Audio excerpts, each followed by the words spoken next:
చిత్తూరు జిల్లాకు చెందిన దంపతులు ఢిల్లీలో అనుమానాస్పద స్థితిలో మరణించారు. బాత్రూంలో అనుమానాస్పద స్థితిలో మరణించిన వారి మృతదేహాలను స్థానికులు గుర్తించారు. బాత్రూంలో ఇద్దరు పడిపోయి ఉండడంతో గమనించిన స్థానికులు పోలీసులకు సమాచారం అందించారు. తల్లిదండ్రుల మృతితో ఇద్దరు పిల్లలు అనాథలయ్యారు. మరిన్ని వివరాలు మా ప్రతినిధి సురేష్ అందిస్తారు. Suresh, over to you. ప్రస్తుతం మనం ఉన్నాం నోయిడాలోని సెక్టార్ 73లో. చిత్తూరు జిల్లాకు చెందినటువంటి వినోద్, ధనలక్ష్మి ఇద్దరు కూడా సోమవారం అర్ధరాత్రి ఆత్మహత్య చేసుకున్నట్టుగా తెలుస్తుంది. ప్రస్తుతం మనం ఉన్నటువంటి సమీపంలో ఈ బిల్డింగ్ ఫస్ట్ ఫ్లోర్ లోనే వాళ్ళు వినోద్, ధనలక్ష్మి ఆత్మహత్య చేసుకున్నట్టుగా తెలుస్తుంది. అయితే పోలీసుల కథనం మేరకు మాత్రం పూర్తి వివరాలు తెలుసుకోవాల్సి ఉంది. అయితే ఒకరు ఆత్మహత్య చేసుకున్నట్టుగా, ఒకరు హత్య చేసుకున్నట్టుగా అనుమానాలు అయితే ప్రస్తుతం వస్తున్నప్పటికీ దీనిపైన ఇంకా పూర్తి సమాచారం తెలియాల్సి ఉంది. వీరిద్దరూ చనిపోయిన తర్వాత ఇక్కడ ఉన్నటువంటి స్థానికులు, స్కూల్ కు సంబంధించిన టీచరు అనుమానం రావడంతో ఆత్మహత్యకు ఈ సంఘటనకు సంబంధించి బాత్రూమ్ లో నగ్నంగా వాళ్ళు చనిపోయినటువంటి శవాలను పోలీసులు గుర్తించి, స్థానికులు గుర్తించి పోలీసులకు సమాచారం ఇచ్చారు.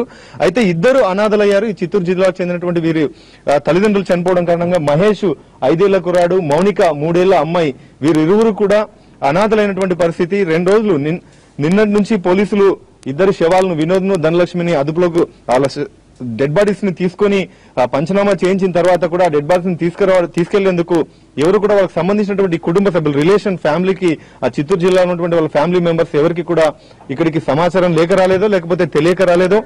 పూర్తి స్థాయిలో వారు డెడ్ బాడీస్ ని తీసుకునేందుకు మాత్రం 48 అవర్స్ గడిచినప్పటికీ ఎవరు రాలేదు. మనం ఒకసారి మహేష్ 5 ఏళ్ల కుర్రాడు మాట్లాడే ప్రయత్నం చేద్దాం. అబ్బాయి ఈ సంఘటనకు సంబంధించిన వివరాలు తెలుసుకునే ప్రయత్నం. మహేష్, ఏమైంది?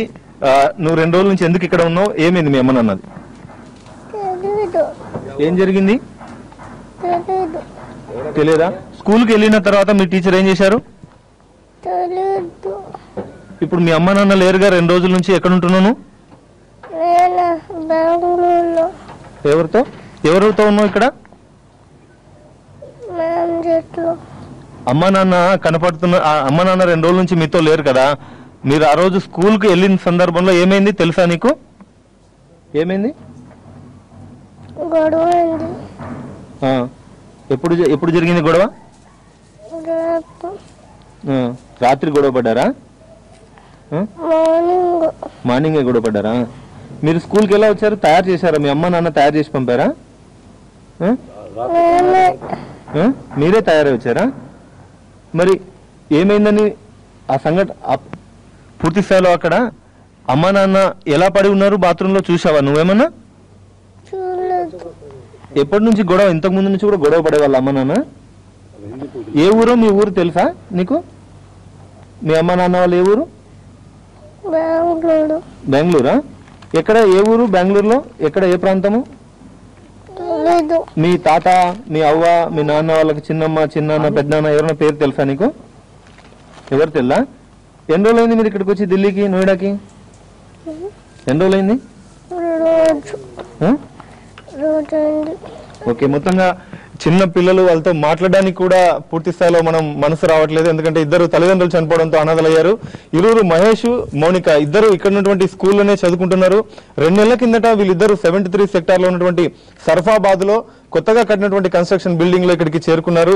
వీరు ఇరువురు కూడా పిల్లలు అనాథలు అవడం కారణంగా స్థానికంగా ఉన్నటువంటి ఇదే నివాసంలో ఉంటున్న కొందరు ఆమె ఇక్కడ ఉన్నటువంటి మహిళ పూర్తి స్థాయిలో వీరి ఇరువురిని సంరక్షణలో ఉంటున్నట్టుగా తెలుస్తుంది. ఆమె గత 2 రోజులుగా ఈ పిల్లల్ని పూర్తి స్థాయిలో సంరక్షిస్తూ వారికి, వాళ్ళ కుటుంబ సభ్యులకు పూర్తి స్థాయిలో ఎవరైతే ఈ రిలేషన్స్ ఉన్నారో వాళ్ళకి అందజేసేటువంటి ప్రయత్నాలు చేస్తుంది. ఒకసారి మాట్లాడే ప్రయత్నం కహిए यहाँ पे क्या हुआ था, किस चीज के लिए बच्चे को आप देख रहे हैं? पुलिस वाले बोल के गए कि इसके मम्मी पापा कोई भी आ जाए तो जब तक बच्चे देखना है यहाँ पे।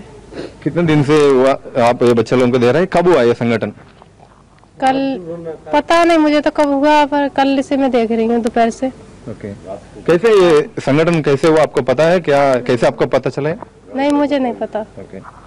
సో మొత్తంగా ఇక్కడ ఉన్నటువంటి ఈమెనే ఇరువురిని కూడా సంరక్షణలో ఉంచుకొని కుటుంబ సభ్యులకు ఆ బాధితులను అందించే, అనాథగా ఉన్నటువంటి ఆ ఇద్దరిని చేరవేసేంత వరకు కూడా ఈ కుటుంబ సభ్యులు అతి పూర్తిగా పూర్గా ఉన్నటువంటి వీళ్ళు కూడా వీరిరువురిని సాకేటువంటి ప్రయత్నాలు చేస్తున్నారు. కుటుంబ సభ్యులు ఎవరనేది ఇప్పటికీ కూడా వివరాలు తెలియలేదు.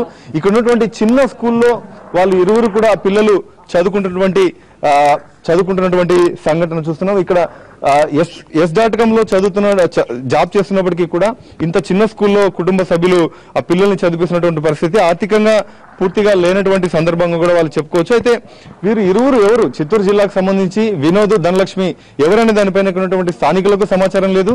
2 నెలల నుంచే వాళ్ళు ఇక్కడ ఈ సర్ఫాబాద్ లో ఉంటున్నారు. పిల్లలు మాత్రం 3 ఏళ్లు, ఒకరు మౌనిక, 5 ఏళ్లు మహేష్ అనాథలుగా ఉన్నటువంటి పరిస్థితి. స్థానికంగా ఉన్న వాళ్ళు చేరదీసి వాళ్ళని సాగుతున్నటువంటి పరిస్థితి. డెడ్ బాడీస్ కు సంబంధించి సెక్టార్ సిటీ సెంటర్ లో ఉన్నటువంటి పోలీస్ స్టేషన్ లో పూర్తి స్థాయిలో వాళ్ళకి సమాచారం ఉంది. ప్రభుత్వ ఆసుపత్రిలో డెడ్ బాడీస్ ఉంచారు. ఎవరైనా కుటుంబ సభ్యులు పూర్తి స్థాయిలో సమాచారం తెలుసుకొని మీడియా ద్వారా ఆ కుటుంబ సభ్యులు పూర్తి స్థాయిలో పిల్లల్ని చేరదీయాలని చెప్పి స్థానికులు భావిస్తున్నారు. Vote studio. Right Suresh, thank you.